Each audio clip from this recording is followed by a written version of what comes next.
All right, we are back. Peanut Gallery, take it away. Well, let's talk about some recent news that's been happening in the world of AEW and some speculations of potential new signings. Now, obviously, Will Ospreay being signed with AEW really isn't a shock to me. No, but Tony Khan has a problem with shiny new toys, and they're not even toys that he owns yet. So what is the situation with Ronda Rousey's contract? So Ronda Rousey does not have a contract with AEW. She just appeared on a per appearance basis. The reason that she was brought on was to increase interest in the Ring of Honor product. It didn't work. No. This is not Ronda Rousey of 2017. Right. But we really do need to talk about this because I think it's getting a little out of hand.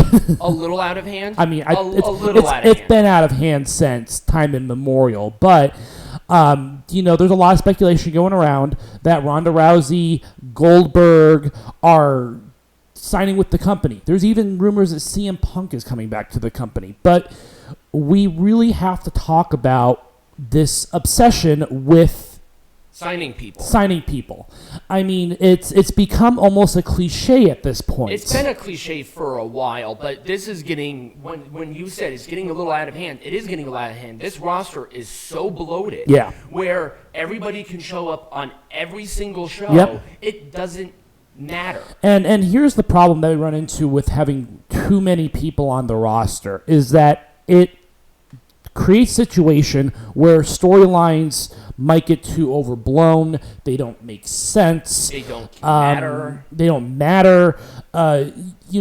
There's every week there seems to be something new going on with AEW. And now they're introducing a new title. Yes, called the Continental Champion. Why? Because that's what they want to do. Again, it's the obsession with something new happening that really kind of rubs people the wrong way. It's like, what's wrong with what's going on now? Well, the problem isn't that you don't have enough titles. The problem isn't that you don't have enough talent. The problem starts at the top. And nobody feels out in their own sphere. Right. Other than MJF and maybe Tony Storm. Those are the only two that feel like true, legitimate, honest-to-God stars. There's no contender that I see that could be credible in any way, shape, or form. Right. It's indicative of what the problem is.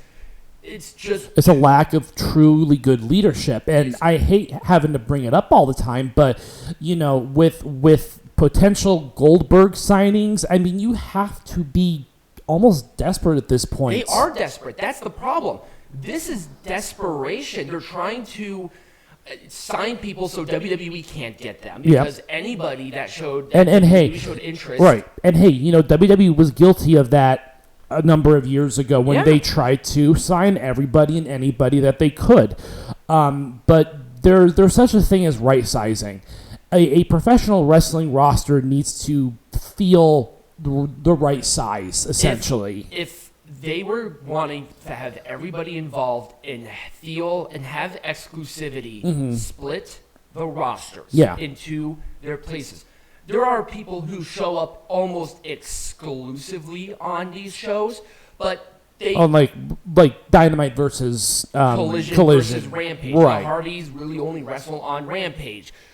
Miro and Andrade El Idolo really only wrestle on Collision, and then MJF, Adam Cole, they really only wrestle on Dynamite. But they have shown up on the other places, and so it's like, and then there are people that they signed a long time ago that aren't even on anymore.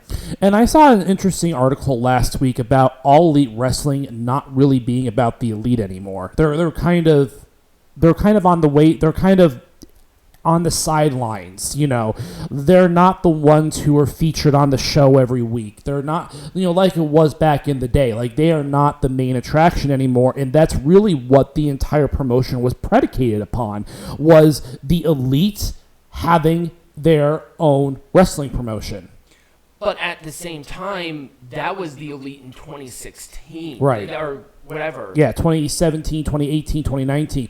But again, a very different atmosphere. Right. The issue is it just feels like WWE Light again, and we said this before. Yep. And this is, again, probably TNA circa 2008 or 9, whenever Hulk Hogan and Eric Bischoff came on board. This is very much how it feels, and we know that TNA, while they did hire a lot of stars in that era, they were a lot of ex-WWE guys. Yep, and they just crash into each other. So. Right. And I don't see... It's going to be interesting to see kind of how the situation develops over the course of the next couple of months. But again, there just isn't a lot of structure with this. And now people like Adam Copeland are no longer involved as much as they used to be. Like, when Tony Khan first signed him, he was on pretty much every show every week. And then he was gone, and he hasn't... he did wrestle on Collision in the six-man tag, and then he wrestled as the curtain jerker, but there's no follow-up on what he's going to be doing after this point. Right. It was really more of the Sting tribute than it was for Copeland. Right, and obviously, with Christian, Copeland and Christian Cage are going to have their rivalry. It's starting to cool down. Yeah, but this is the shiny new toy syndrome, and now he has another shiny new toy. And he's going to get bored with it in a month, just like he did with Copeland, and Ospreay will just be on...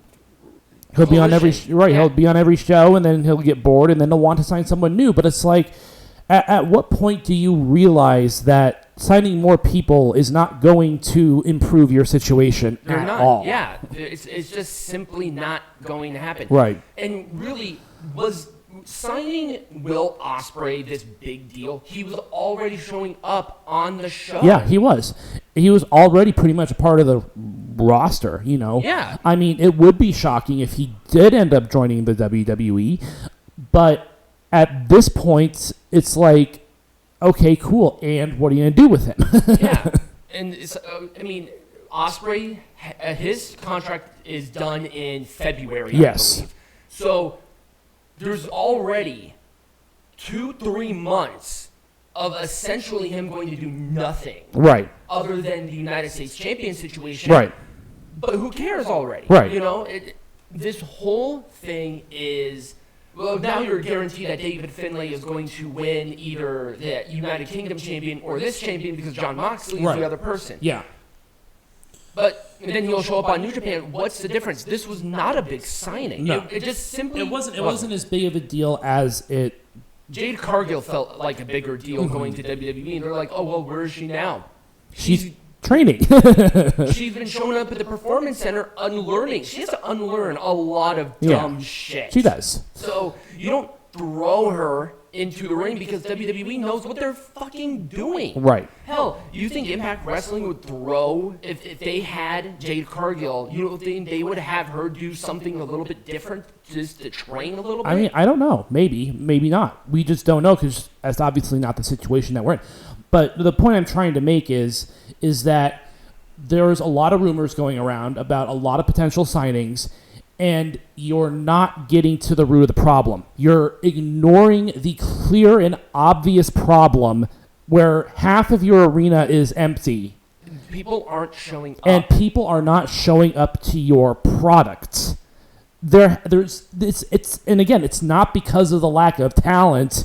It's because maybe the talent is lacking somewhere else. Yeah, or maybe they do not have the opportunity to grow or expand. Because essentially what AEW is are matches. Mm-hmm. That's it. Yeah. And it's like, oh, it's for pro wrestling fans. Clearly the pro wrestling shit ain't fucking working. Right. This is not Japan. This is not Mexico. You just can't get away with it because the culture is not there and indicative of the situation. Right. If they want to do that, if they want to go to England and be an English company, they would probably be very successful in England. But again, they're not there. Right. That's not where they are. This is a different culture entirely. But I did want to bring it up again because, of course, all the rumors and stuff, and Ronda Rousey showing up, and the possibility of bringing Goldberg in. I mean, all of these talks with all of these people. Ric Flair. Yeah, I mean, it's just a cycle that needs at some point in time to stop. Well, the way that it's going to stop is if Daddy tells, son dearest, to cut the shit out. Right. And not the cocaine. That's a totally separate issue. Anyways, we're speaking of AEW, we are going to talk about pay-per-view here in the next segments. Yes, we are. So stick around.